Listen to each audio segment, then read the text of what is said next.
بعد هيك Bonjour, est-ce que vous m'entendez?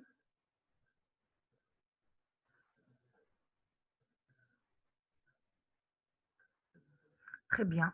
Donc aujourd'hui, on va commencer notre cours du cancer de l'œsophage.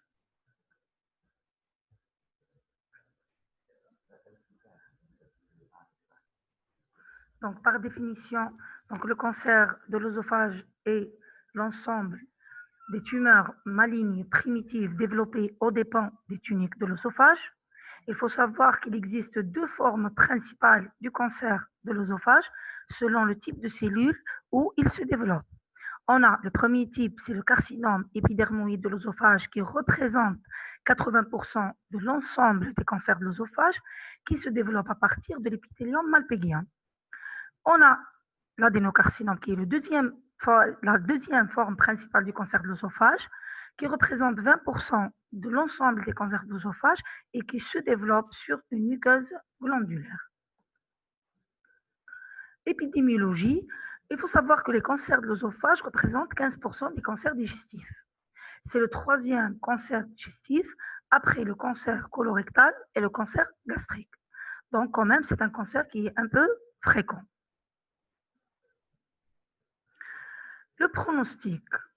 Donc il faut savoir que le pronostic du cancer de l'œsophage, il est sombre. Pourquoi? Parce que c'est un cancer qui a un diagnostic qui est tardif. Donc la dysphagie, elle va évoluer à bas bruit. Le patient, il va négliger cette dysphagie jusqu'à arriver à une dysphagie qui est vraiment gênante, qui c'est-à-dire impose au patient de faire une consultation. Également, le mauvais terrain. Ce sont des patients qui présentent une intoxication alcoolo-tabagique soit passée, soit actuelle. Ce sont des patients qui sont âgés de plus de 60 ans, qui sont en mauvais état général. Avec 12 à 17% de ces patients présentent un cancer ORL associé. Étiologie. Donc, le cancer de l'œsophage n'est pas attribuable à une cause unique. On n'a pas de cause c'est-à-dire prouvé du cancer de l'œsophage. Mais on a certains facteurs de risque qui augmentent le risque de développer la maladie. On va commencer par le premier facteur de risque qui est l'œsophage de Barré ou l'endobrachie œsophage. Donc, c'est quoi cet œsophage de Barré? C'est une métaplasie glandulaire gastrique et ou intestinale. Elle est circulaire du tiers inférieur de l'œsophage d'au moins 2 cm de hauteur. Donc, cette endobrachie œsophage est un processus de cicatrisation d'une œsophagite peptique qui survient dans 10% des cas. C'est-à-dire, lorsqu'on a un reflux gastro-œsophagien, on a du liquide, donc du suc gastrique qui va monter dans le tiers inférieur de l'œsophage. Il va brûler cette muqueuse. Lorsque cette muqueuse, elle va cicatriser, avec le temps, qu'est-ce qu'elle va faire? Donc, cette muqueuse, elle va se durcir pour pouvoir supporter l'acidité qui remonte à chaque fois. Donc, elle va devenir comme la muqueuse gastrique. Donc, elle va se métaplasier en muqueuse gastrique ou intestinale pour résister à cet acide qui monte de temps en temps. Donc, pour la dégénérescence de cet œsophage de Barré, le risque de dégénérescence il est élevé. Il est estimé à peu près à 10%. Donc, mais ce qui est donc bien pour nous, c'est que cette dégénérescence, elle n'arrive pas directement. Donc, on va avoir des étapes donc d'un endobrachiosophage vers une dysplasie sévère, vers un cancer in situ, jusqu'à arriver au cancer de l'œsophage. Donc, si on découvre cet endobrachiosophage, c'est-à-dire au début, on peut la surveiller. Donc, on peut bien sûr faire des biopsies. On peut faire donc des biopsies étagées et suivre c'est-à-dire endobrachiosophage. Et lorsqu'on a une dysplasie, on peut aller à la chirurgie avant que cette dysplasie devienne un cancer. Donc, c'est ça ce qui est bien dans l'endobrachiosophage. Donc, le deuxième facteur de risque, c'est le tabac. Donc, la consommation à peu près de 25 cigarettes par jour, elle va multiplier le risque par 6. Également, la consommation d'une grande quantité d'alcool, si elle est associée au tabagisme, c'est un facteur de risque énorme du cancer de l'œsophage. Il faut savoir également que le cancer d'œsophage peut se développer après une radiothérapie intéressant la tête, le cou, le thorax et l'abdomen. On a également donc, les facteurs alimentaires, comme les boissons chaudes, donc les carences en vitamines A, E et C. On a les carences en protéines animales et on a les régimes pauvres en fruits et en légumes. Donc ça, tout ça, c'est les facteurs de risque du cancer de l'œsophage. On passe maintenant à l'anatomopathologie. Donc je veux savoir si vous avez des questions ou donc, je ne sais pas comment faire la conversation.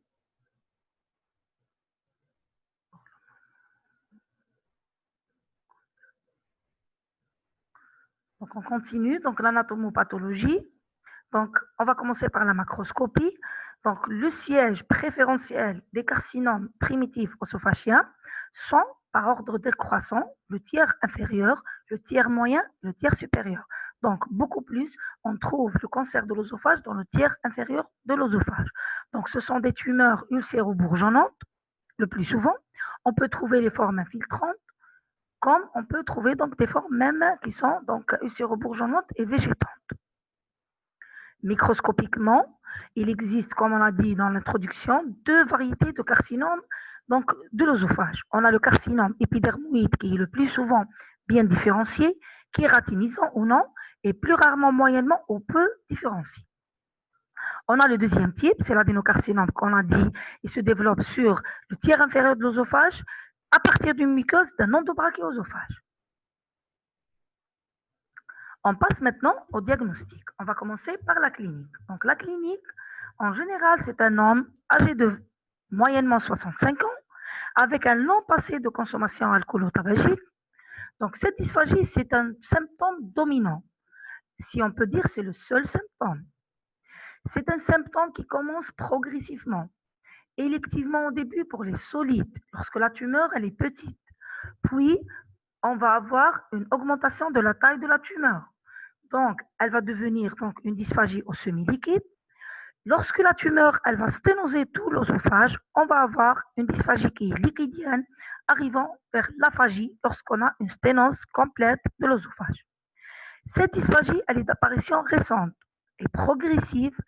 Elle va entraîner un état de dénutrition avec un amaigrissement. Donc, le maître symptôme, presque le seul symptôme, c'est la dysphagie associée à une dénutrition ou un amaigrissement. Pour les autres symptômes, ils sont la traduction d'une lésion évoluée ou une complication. Par exemple, la douleur thoracique, les infections bronchopulmonaires par fausse route, fistulisation de la tumeur dans l'arbre bronchique, dyspnée inspiratoire par compression trachéale, dysphonie par atteinte des récurrents. Le plus souvent, c'est le gauche par qu'est-ce qu'on dit donc par anatomie, parce que le récurrent gauche, il est le plus proche de l'œsophage. Compression cave ou péricardique, l'hémorragie massive par érosion d'un gros vaisseau, l'anémie d'origine inflammatoire ou par saignement occulte qui sont rares. Donc, le cancer de l'œsophage, il faut savoir qu'il est souvent asymptomatique durant ses premiers stades.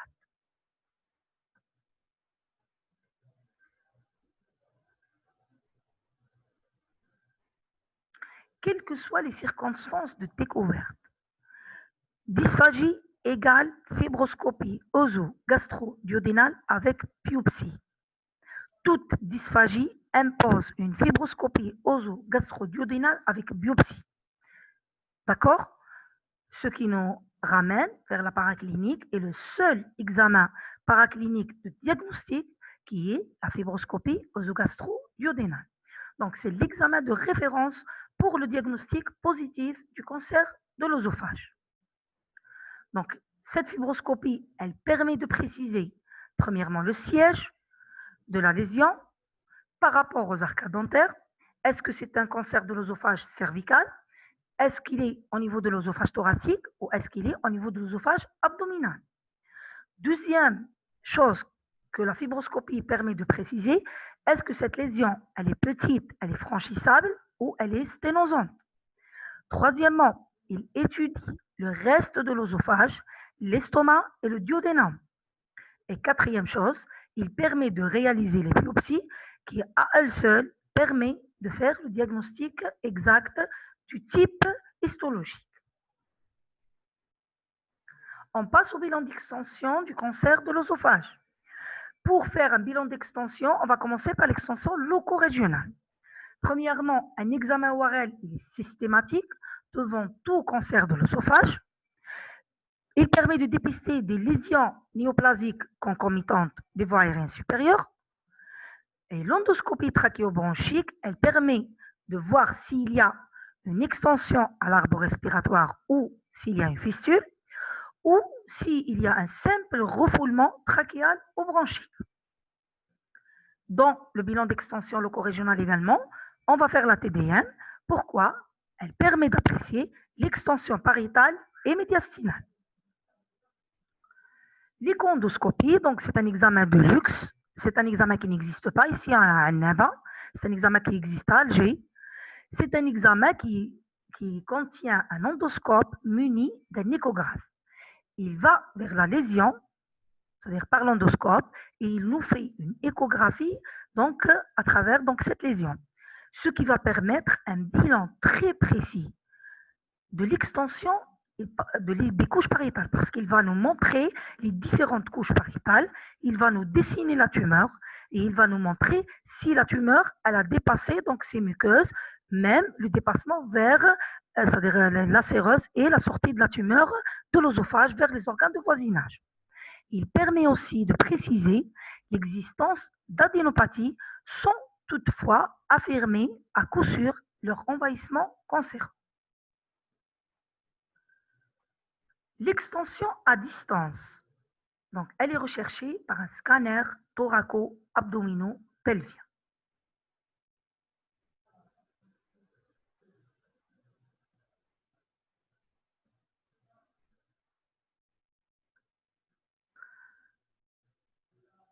Maintenant, on passe au traitement. Donc, quels sont les moyens de traitement du cancer de l'œsophage? Donc, premier moyen de traitement du cancer de l'œsophage, c'est la chirurgie. Il faut savoir que la chirurgie curative est le seul traitement vrai du cancer de l'œsophage. Si on peut enlever la tumeur, c'est le seul traitement curatif. Le reste des traitements sont tous des traitements palliatifs. Donc, on a la chirurgie curative, on a la chirurgie palliative associée ou non à la radiochimiothérapie. On a la chimiothérapie exclusive, on a la radiothérapie exclusive et on a l'association entre les deux. Donc, on va commencer par la chirurgie. Donc, le traitement à visée curative, il est basé classiquement sur l'exérèse chirurgicale. La technique standard de l'œsophagectomie transthoracique subtotale avec un curage ganglionnaire et une plastie gastrique. Donc, quelle est donc l'intervention chirurgicale? C'est une œsophagectomie transthoracique subtotale avec un curage ganglionnaire. C'est-à-dire, on va faire donc une incision au niveau de l'abdomen. Cette incision de l'abdomen, elle va nous permettre de faire la plastie. Et on va faire une thoracotomie. On va faire l'œsophagectomie, le curage ganglionnaire, puis on va monter donc, notre plastie gastrique à travers donc les deux incisions et on va mettre une anastomose entre le reste de l'œsophage et l'estomac. Il faut savoir que cette technique, elle contient des impératifs. Premier impératif, c'est une exérèse totale de la tumeur qui doit dépasser 5 cm au-dessus du pôle supérieur de la tumeur et bien sûr au-dessous du pôle inférieur de la tumeur. Chose qui est un peu difficile parce que ce qu'on a dit au début du cours, donc le cancer de l'œsophage, il a un diagnostic tardif. Donc souvent, c'est des tumeurs qu'on ne peut pas faire leur exérèse complète. Donc ce traitement chirurgical, il n'est pas possible que chez des patients qui sont capables de supporter cette intervention, c'est-à-dire l'âge, il est critique, donc c'est un âge qui est inférieur à peu près à 70 ans, un bon état général qui est un point négatif pour ce cancer qui va faire directement une dénutrition.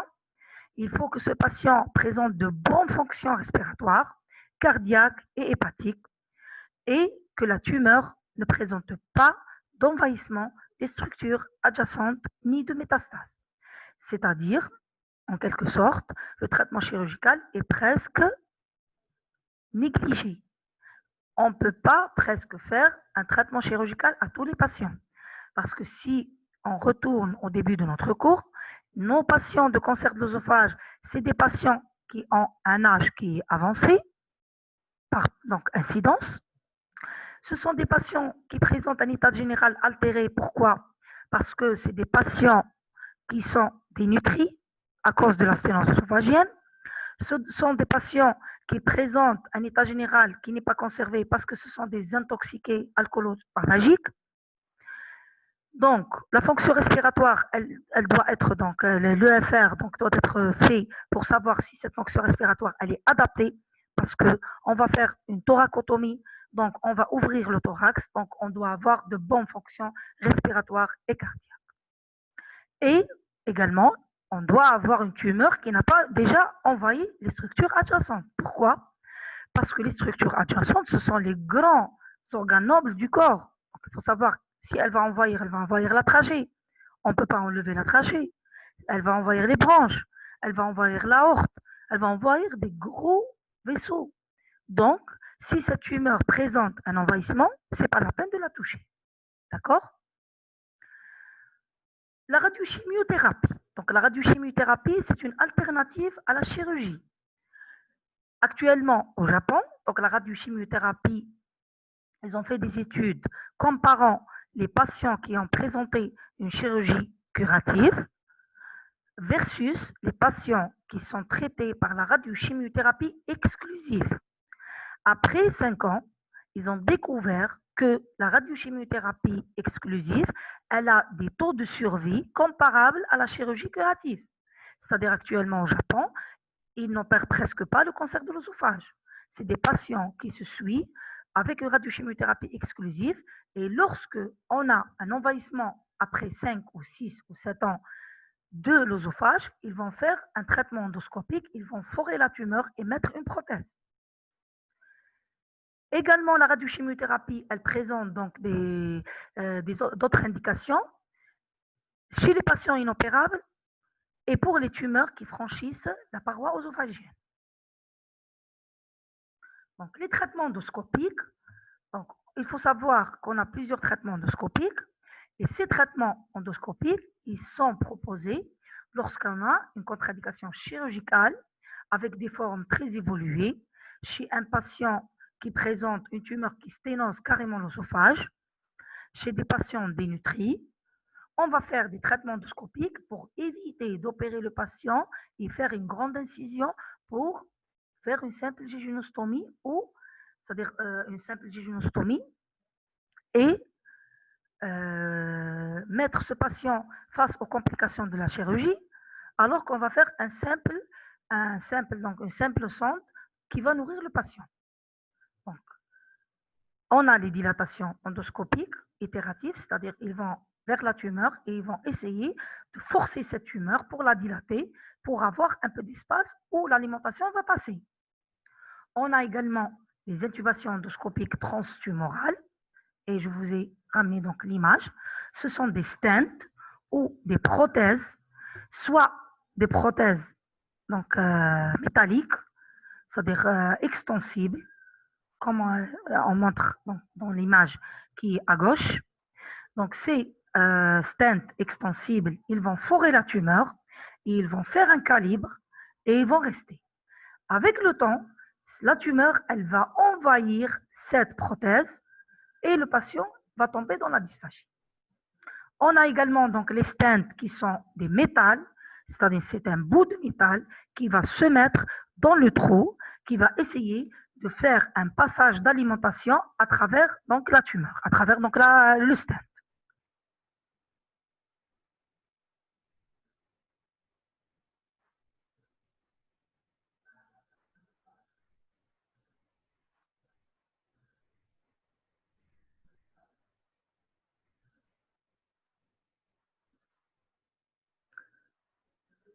La surveillance.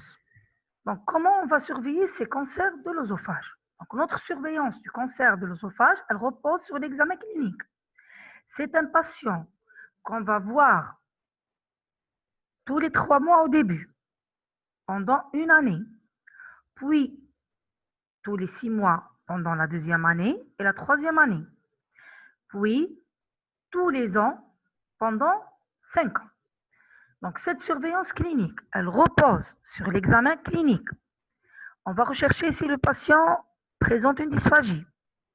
On va voir l'état nutritionnel, si ce patient il est bien portant, s'il est amaigri, s'il mange bien.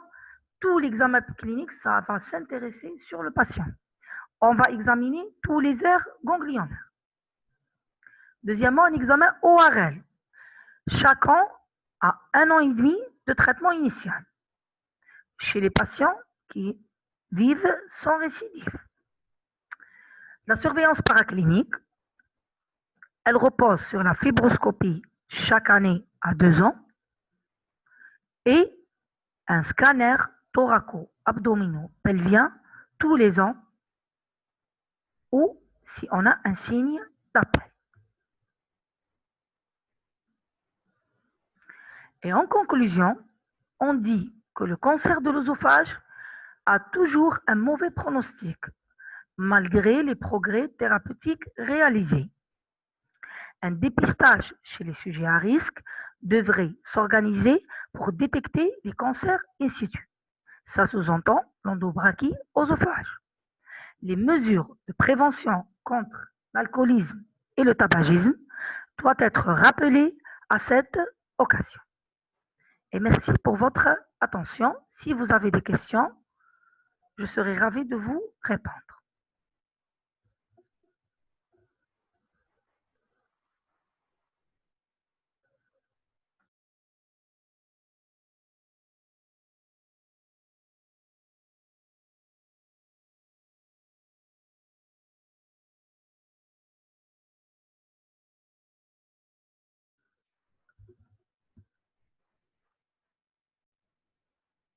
Donc la première question, donc c'était donc est-ce que le cancer épidermoïde, on le trouve dans le tiers inférieur de l'œsophage? Bien sûr, on peut trouver le cancer épidermoïde, le carcinome épidermoïde, parce que le carcinome épidermoïde, il se développe sur les cellules réelles de l'œsophage. Par contre, l'adénocarcinome, tu ne peux pas le trouver dans le tiers supérieur ou moyen de l'œsophage. Pourquoi? Parce que l'adénocarcinome, il se développe sur une muqueuse donc, qui est irritée par l'acide peptique de l'estomac, sur une œsophagite peptique. Donc, tu ne peux pas le trouver ailleurs. Mais le carcinome épidermoïde, tu peux le trouver dans tout, donc le tiers supérieur, le tiers inférieur, le tiers supérieur et le tiers moyen. Donc, est-ce que vous m'entendez?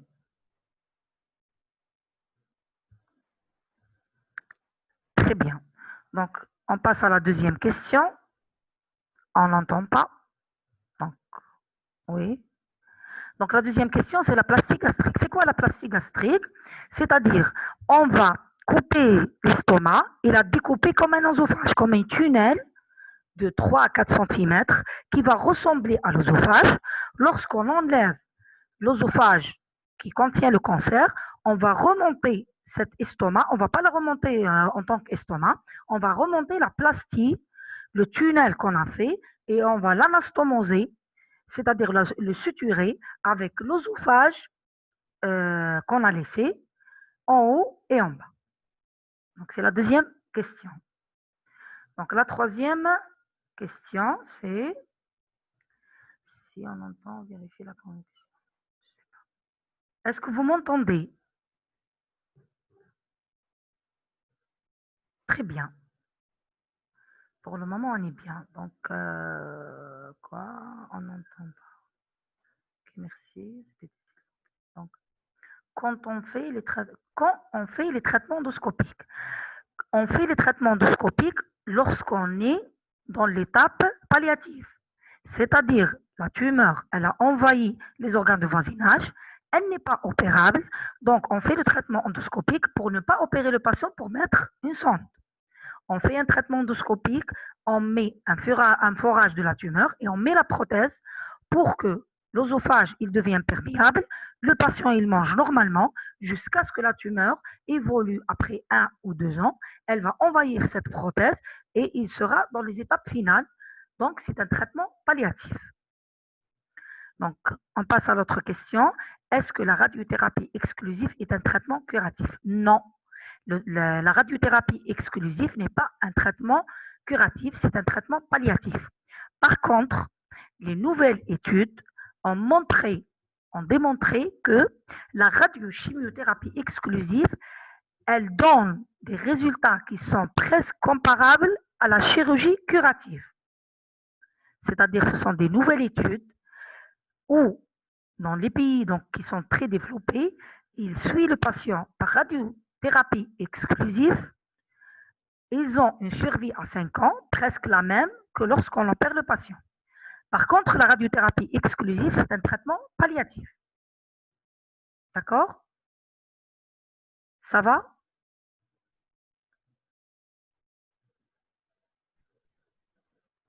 Ça va, on passe? Vous m'entendez, s'il vous plaît? Très bien, très bien. Donc, on passe à l'autre question. Bon. Partie de sujet n'est pas opérable. J'ai pas compris la question. Partie de sujet n'est pas opérable. Je sais pas. Ou bien il faut qu'elle soit associée à un chimie. Donc, on a répondu à ça. Le seul traitement curatif est la chirurgie. Donc, la chimio-radiothérapie est un traitement palliatif. Oui, je reprends. Donc, le seul traitement curatif, c'est la chirurgie. Bien sûr, si tu enlèves la tumeur, donc logiquement, il n'y a pas de tumeur dans le corps. Donc, on va avoir une guérison complète. Mais actuellement, je vous ai dit, il y a des études nouvelles qui ont montré que la radiochimiothérapie exclusive, elle va stériliser la tumeur. Et on va avoir une survie à 5 ans, presque la même comme les gens qui sont opérés et les gens qui ont suivi la radiochimiothérapie exclusive. C'est pour ça, c'est-à-dire il n'y a pas de consensus actuellement. Donc, lorsque je vous donne la question à l'examen, c'est un traitement palliatif. D'accord? Parce qu'il n'y a pas de consensus. Je vous parle d'études nouvelles, très récentes de 2019. Lorsqu'il y a un consensus universel et les études sont prouvées, ils vont faire des patients sélectionnés qui vont faire la chirurgie et des patients qui vont suivre la radiochimiothérapie exclusive. Mais actuellement, on n'a pas de consensus international, donc on parle de radiochimiothérapie palliative. D'accord? Donc on passe. On ne peut pas faire une vasectomie remplacer les besoins de l'œsophage par une gastrostomie ou jejunostomie à vie.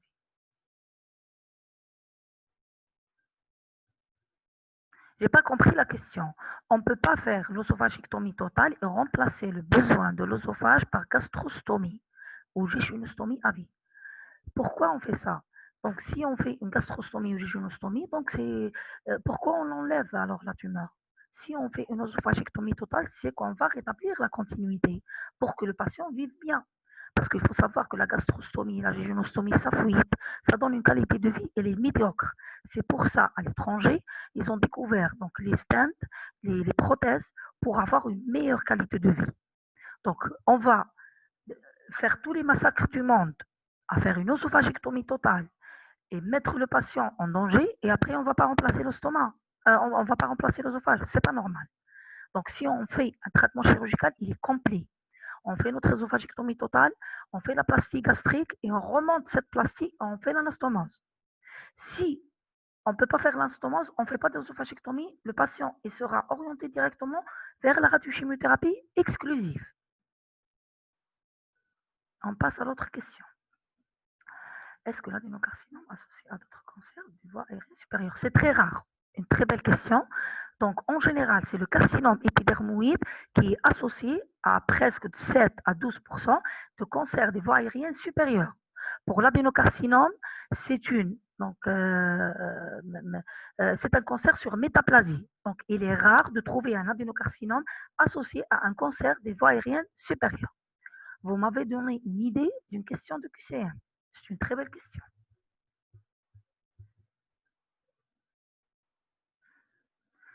EBO, répétez EBO. Endobrachiosophage. Donc, l'endobrachiosophage, c'est l'œsophage de Barré. Donc, c'est une métaplasie intestinale, glandulaire, soit gastrique ou intestinale, c'est-à-dire c'est un remplacement des cellules œsophagiennes par d'autres cellules gastriques ou intestinales. C'est-à-dire que le patient il présente un long passé avec le RGO, le reflux gastro-œsophagien, il va avoir une montée permanente de acide de l'estomac dans le tiers inférieur de l'œsophage. Ces cellules vont être irritées et elles ne supportent pas donc l'acidité. Qu'est-ce qu'ils vont faire? Ils vont se durcir. Ils vont devenir durs comme les cellules de l'estomac. Donc, ils vont se métaplasier et devenir d'autres cellules. Cette transformation va se cancériser. Le risque de dégénérescence, il est à 10%. Mais ce qu'on a dit, que cette dégénérescence, elle va passer par des étapes. C'est-à-dire endobrachiosophage, dysplasie sévère, carcinome in situ, cancer invasif. Durant ces étapes-là, normalement dans les pays développés qui se respectent, on va faire des fibroscopies et on va suivre avec des biopsies étagées dans les années. Donc, on va normalement, dans les valeurs normales et théoriques, attraper la tumeur dans soit la dysplasie sévère, soit dans le carcinome in situ, avant qu'elle devienne un cancer. Donc, on va l'opérer avant l'étape de cancer, ce qui malheureusement n'existe pas ici. Parce que ici, on néglige, en Algérie, nos patients négligent le RGO. Ils négligent donc le RGO, tout le monde a un RGO, il parle, il te dit donc, déjà il te dit donc, un GIO des années et des années, il le néglige, il ne le traite pas, donc il arrive au cancer de l'œsophage. D'accord?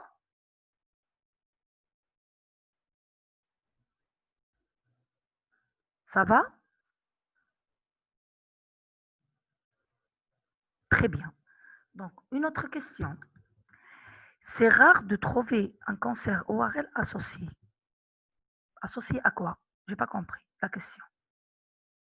On a dit qu'il y a une prévalence augmentée d'un cancer ORL associé à un carcinome épidermoïde. C'est très rare de trouver un cancer d'ORL associé à un adénocarcinome. C'est une très belle question de QCM.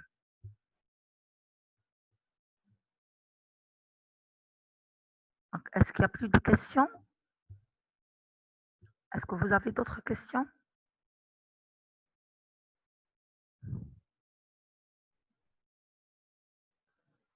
Je vous attends. Je vous attends si vous avez d'autres questions.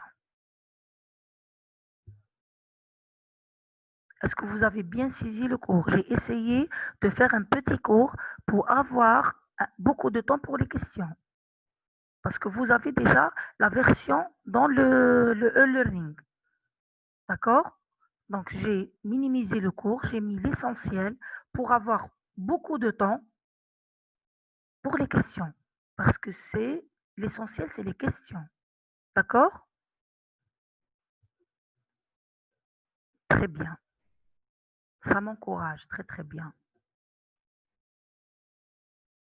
Il vous reste 1 minute 22. Essayez de voir d'autres questions. Donc, l'autre question, c'est le siège le plus fréquent du cancer de l'œsophage, c'est le tiers inférieur. Non, c'est le tiers inférieur par ordre de décroissant. Vous avez ça dans notre cours, c'est-à-dire la version donc, PDF dans le e-learning. Le siège le plus fréquent, c'est le tiers inférieur, puis le tiers moyen. Le tiers supérieur, il est rare.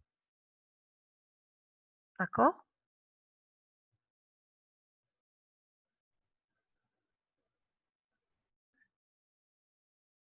Il nous reste moins d'1 minute. Est-ce que vous avez d'autres questions?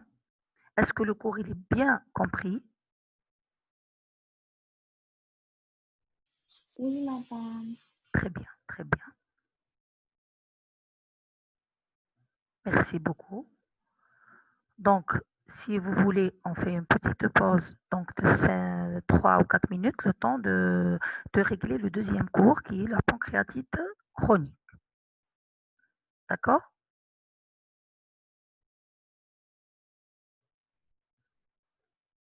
Merci beaucoup. Donc, ça va s'arrêter dans quelques secondes.